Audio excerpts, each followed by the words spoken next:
bodies were so important. The rotation and orbit of all that makes up our universe serves as a clock to map changes and transitions. This helped the ancients understand that the change of the heavenly bodies were a mirror to the changes of all existence.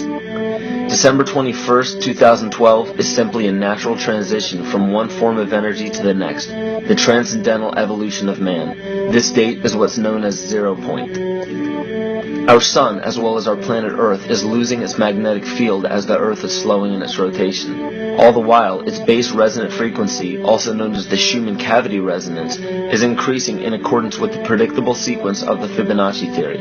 At a cellular level, our bodies respond to an electromagnetic pulse. The ancients called this the sacred circuit. The cells receive this pulse from the brain, which receives its pulse from the heart, which receives its pulse from the Earth. This pulse comes from the solar system, which from there comes from the galaxy, which ultimately comes from our entire universe. We literally share a pulse with all of existence. Yet another example of everything being one. For as long as scientists have been recording the Earth's pulse, it has remained at approximately 7.8 cycles per second. This was a constant fixed number until 1986 into 1987. It rapidly began increasing to about 9 cycles per second in 1996. So in one decade, it increased by about 2 cycles per second. By 2012, this pulse will be right around 13 cycles per second, just as the Fibonacci theory indicates. What does this mean for humanity? Just as cymatics has shown that higher frequencies result in more complex patterns, we are now experiencing the beginning of a major shift in both physical and spiritual vibration.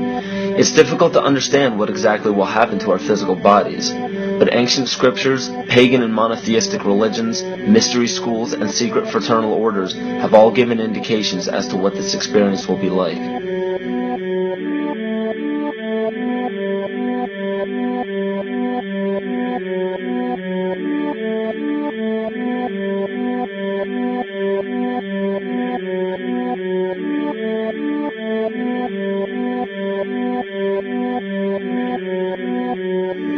This will be the shift of the ages, the transcendental period of monumental changes to humanity. Those unprepared for this transition will likely not be able to cope with the rapid changes in the psyche. The only way to prepare for what is to come is what we have sought after for our entire lives: truth.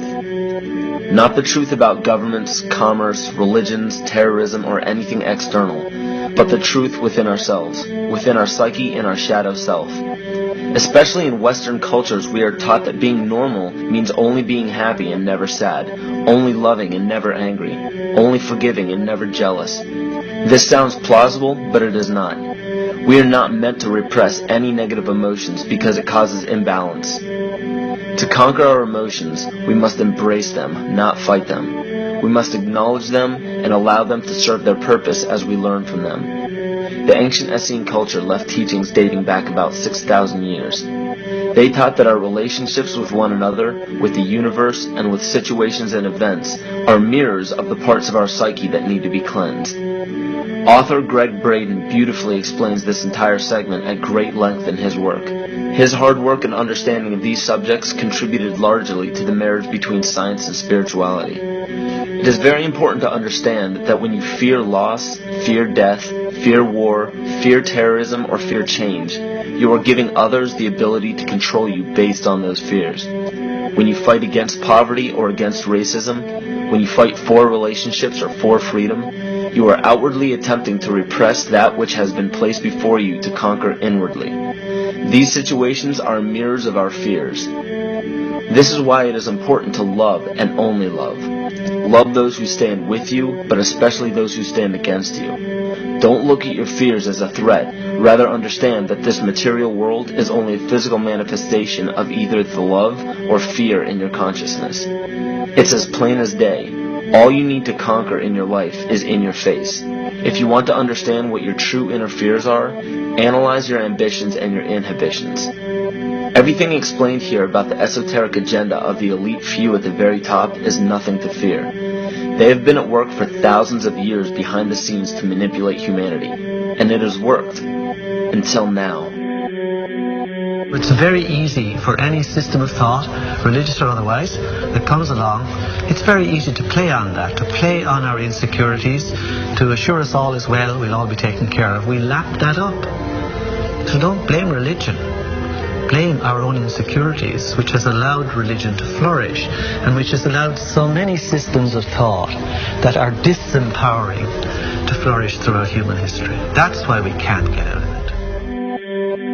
Ron Sankley, Department Chairman, Chemistry, University of California, Berkeley, showed that DNA acts as an antenna for cellular upregulation. The primary function they taught us about what DNA is about. It's a receiver and transmitter of photons, light, and phonon sound. For what? Cellular upregulation, meaning that their water molecules, the pyramid power around the DNA spiral energizing strands, are taking in the spiritual energy of love vibrations and then sending it out for manifesting, precipitating in a quantum field, the physical matter of the body.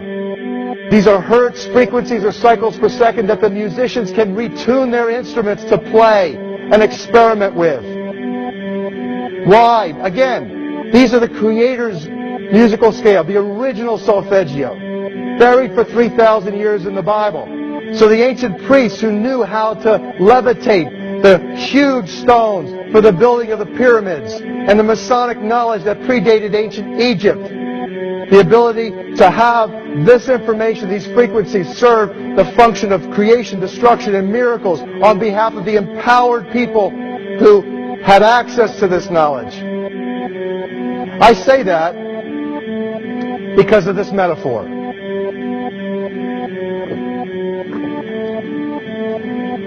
This is the difference between the power of our Creator and anything else, particularly evil.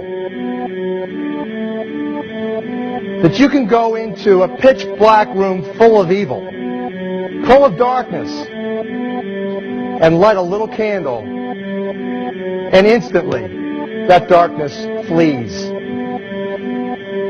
But you can't do the opposite. You can't go into a well-lit room full of truth and wisdom and righteousness and joy and health and harmony with the universal power. You can't take any amount of darkness and go into that well-lit room and have any effect whatsoever.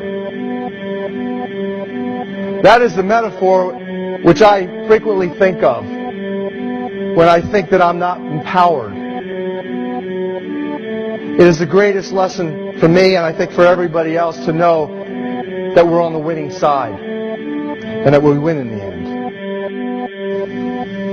As you are watching this, understand that it is not a fight to be fought. It is not a war to be waged. No gun rights have to be exercised. Not a finger has to be lifted. Most people wonder how one person can make a difference. They ask that if all this is so simple and this information is available, why hasn't someone else conquered their fears and changed the world for everyone else? This is the most difficult and beautiful conundrum to our lives. Your reality affects you and only you. Your curiosity has led you to this genre of information to serve a very specific purpose in your life.